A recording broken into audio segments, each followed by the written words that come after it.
আজকে ছিল একটা বিয়েবাড়ি। তো বিয়েবাড়ি যাওয়ার জন্য রেডি হয়ে গেছিলাম। সবার লাস্ট আমারই হয়েছিল আজ। বিয়েবাড়িও চলে আসলাম। বিয়েবাড়ির গেটটা বেশ সুন্দর লাগছিল। তারপরে এই বোনটার সাথে দেখা হলো।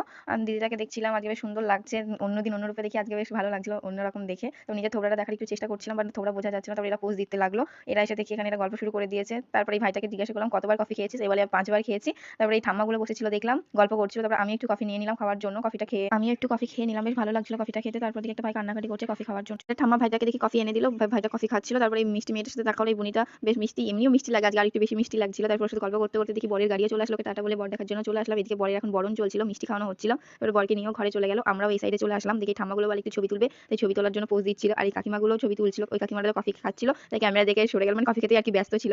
তারপরে বিয়ে বাড়িতে তো ফুচকা খাওয়া মানে যুদ্ধ করাই এক প্রকারের বলা চলে। তাই আমরা যুদ্ধে সামিল না হয়ে একবারে খেতে বসে গেছিলাম, যেহেতু আমাদের ফিরতে অনেকটা টাইম লাগবে। তাই খাবার খাওয়ার পরে আমি এইদিকে দাঁড়িয়ে আছি রাস্তায়, কাকিমারা গল্প শুরু করে দিয়েছে। ওরা গল্প শেষ করে আবার চলে আসলো। তারপর দেখি একটা ক্লাবের হয়তো ঠাকুর নিয়ে যাচ্ছে। আজকের মিনি ব্লগটা এই পর্যন্তই। ব্লগটা ভালো লাগলে লাইক কমেন্ট করে চ্যানেলটাকে সাবস্ক্রাইব